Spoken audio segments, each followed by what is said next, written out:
Good morning children. आज मैं class 8 lesson number 1 part 2 geography का पढ़ाने जा रहा हूँ। उसमें से मैं 2 पेज पढ़ा चुका हूँ। अगला पेज देखें। इसके बारे में पोटेंशियल रिसोर्सेज और एक्चुअल रिसोर्सेज के बारे में बता चुका था। अब हम classification on the basis of distribution, बंटवारे के आधार पर वर्गीकरण कैसे था इसके बारे में पढ़ाएंगे। On the basis of distribution, बंटवारे के आधार पर natural resource can be two type.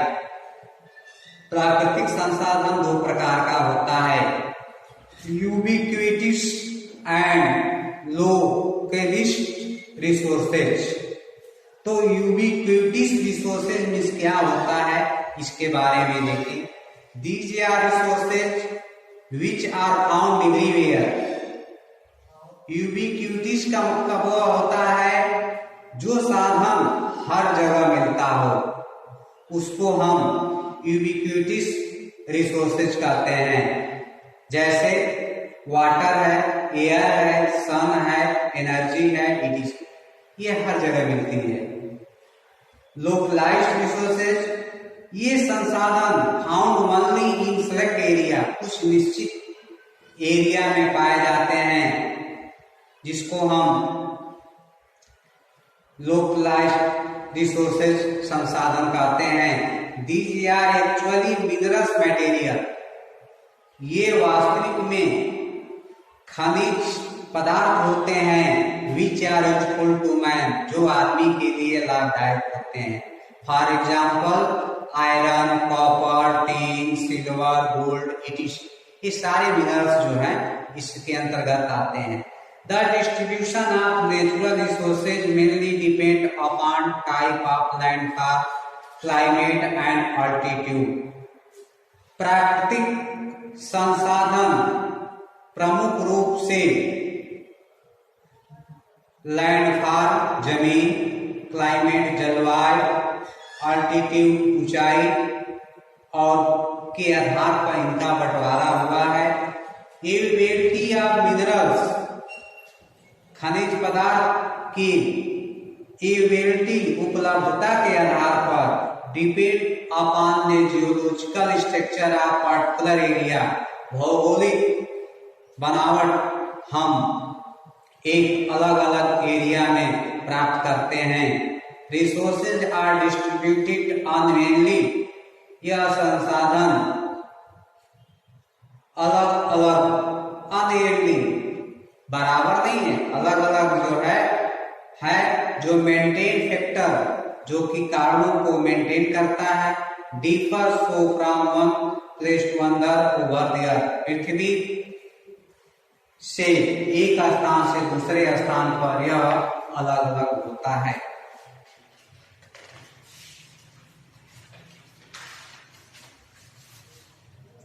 Human resources, human resources refer to number of people and their maintain physical ability. मानव संसाधन लोगों की संख्या और उनके दिमाग और शारीरिक योग्यता के आधार पर किया जाता है। ह्यूमन मानव जो है बहुत ही महत्वपूर्ण प्राकृतिक संसाधन है। इससे हम आदमी को बेस्ट नेचुरल रिसोर्स मानते हैं, क्योंकि वह ज्ञान है, उसके पास बुद्धि है, उसके पास तकनीकी है जो वह विकास करता है।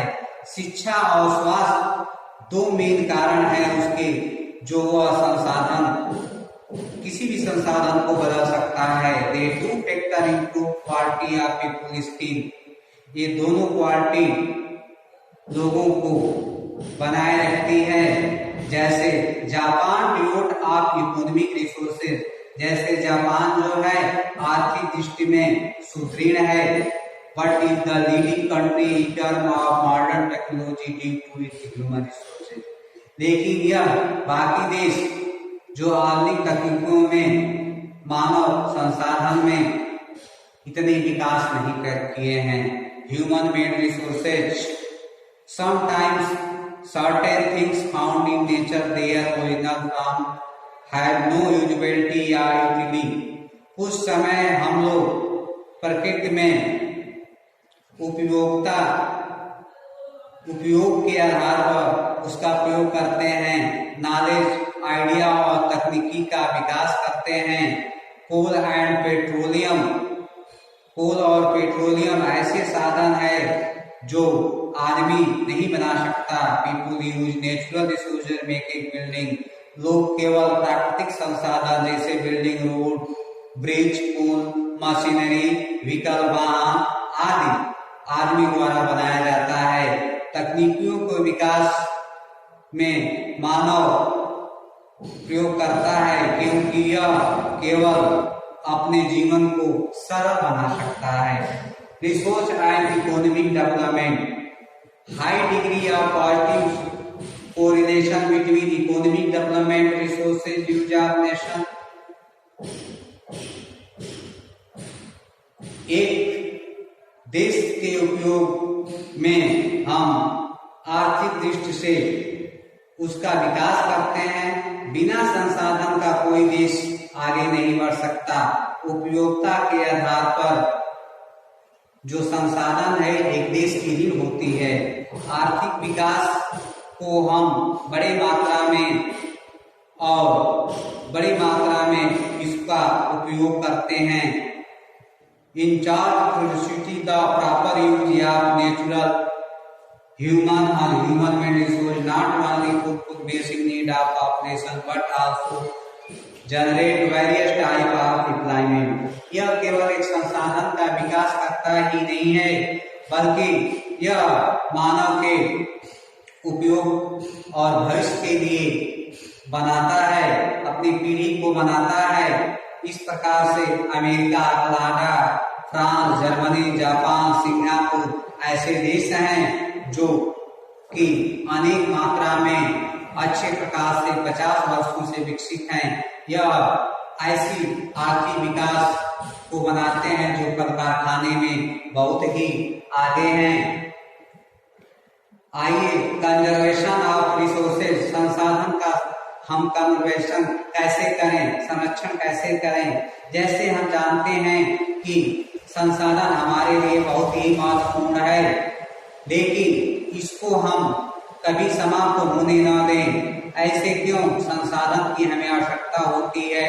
इसके कारण से जनसंख्या बढ़ती है, धन बढ़ता है, आर्थिक विकास होती है और तकनीकी के क्षेत्र में बड़ी मांग होती है। इस प्रकार की स्थिति में हम नॉन रिन्यूएबल नेचुरल रिसोर्सेज, जो अनवीकरणीय प्राकृतिक संसाधन हैं, यह फिर नहीं निकल पाते भविष्य में, और आगे भविष्य में इस संसाधन को हम नहीं इकट्ठा कर सकते। कंजर्वेशन इज पॉसिबल, संरक्षण तभी संभव है जब हम लोग इस संसाधन को भविष्य के लिए बचा कर रखें।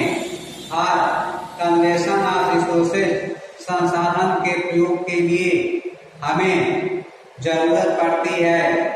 Sustainable development is the process of development in which resources used without wasting them demand environment. जीवन के विकास के लिए हमें इंसानों को बड़ी ही बुद्धिमत्ता पूर्वक खर्च करना चाहिए और पर्यावरण में इसको नष्ट न हो, इसे अच्छी तरह से रख रखाव करनी चाहिए। इस प्रकार से जो हमारी तकनीकी है उसका विकास हम संसाधनों के जरिए कर सकते हैं। Overuse resources can result in depletion in future, नहीं तो भविष्य में इनकी कमी आ सकती है। If you unable maintain and preserve it, यदि हम लोग इसे मेंटेन और इसकी रखरखाव करते हैं तो हमारे प्लानेट, हमारे ग्रह भी और लोग भी इस अंधेरे से बचे रहेंगे। इसलिए हमें कुछ पॉइंट अपने दिमाग में रख लेना चाहिए। हमारे मदर, हमारे जो पृथ्वी माता है, इसकी बचाव किस प्रकार से करें इसके बारे में देखें। They should be suitable usages of resources, कुछ एक पॉइंट दिया है, इसके बारे में बता रहा है कि हमें संसाधनों का प्रयोग जरूरत के अनुसार ही करना चाहिए। Diversity of life on the earth should be conserve, पृथ्वी पर जीवन की विविधता जो है कंजर्व, उसका संरक्षण करना चाहिए। Law and order situation is important for development, जो सरकार द्वारा नियम और कानून की स्थिति बनाया है उसके विकास में यह महत्वपूर्ण है। When there is a peace in country, जब एक देश में तभी शांति हो सकती है जब पीपुल लोग feel free enough concern on positive activity, जब लोग फ्री और पर्याप्त मात्रा में सकारात्मक क्रियाएं को करें। मतलब कि बच्चे जो व्यक्ति हैं वह सही दिशा में काम करें। Knowledge should be disseminated among people so that resources can be used optimally, ज्ञान को हम ऐसे प्रयोग करें संसाधनों में जो हमारे लिए उपयोग में आ सके, जैसे Panchayati Raj system India helping spread knowledge in village about better technique of agriculture production. जैसे पंचायती राज में यह व्यवस्था किया गया है कि तकनीकी की सहायता से हम खेती करें जिससे हमारा उत्पादन अधिक से अधिक बढ़े और देश तरक्की करे। बाय रिड्यूसिंग कंजप्शन, रिसाइकलिंग और रीयूजिंग थिंग्स, हम जो उपयोग करें जिसका रिसाइकलिंग हो, जो पुनः बनाया जा सके और जिसका पुनः उपयोग हो सके। There should be no wastage of drinking water, हम लोग पीने वाले पानी को बर्बाद नहीं करना चाहिए, पेपर को बर्बाद नहीं करना चाहिए। रिसाइकलिंग, इसको इकट्ठा करके हम पुनः पेपर बना सकते हैं, इसलिए हमें इसको जलाना या फेंकना नहीं चाहिए। It require cutting of forest manufacture new paper, क्योंकि नए पेपर बनाने में हमें नए पेड़ों का प्रयोग किया जाता है, नए पेड़ों को काट के फिर से पेपर बनाया जाता है। अगर हम पेपर की बचत करें तो नए पेड़ काटने से बच जाएंगे। लास्ट है bulb, fan, E T C should be switch off when they are not required, जिसमें बल्ब है, फैन है, टीवी है, जो भी सामान इलेक्ट्रॉनिक हैं, जब हमारा उपयोग में न आए, जिसका उपयोग न हो तो उसको स्विच ऑफ कर दें। जब हमें जरूरत नहीं हो तब उसको चालू न रखें। इस तरह से हम बिजली की बचत कर सकते हैं। कुछ लोग ऐसे होते हैं कि जरूरत हो या ना हो हमेशा बल्ब चालू रखते हैं, हमेशा फैन चालू रखते हैं, टीवी चालू रखते हैं। ऐसा ना करें, यह बिजली की बर्बादी ही होती है और इससे हमें बचाएं। तो बच्चों, मैं ये लेसन पहला समाप्त कर दिया हूँ। अगले वीडियो में मैं आप लोगों को एक्सरसाइज दिखाऊंगा। तब तक के लिए धन्यवाद।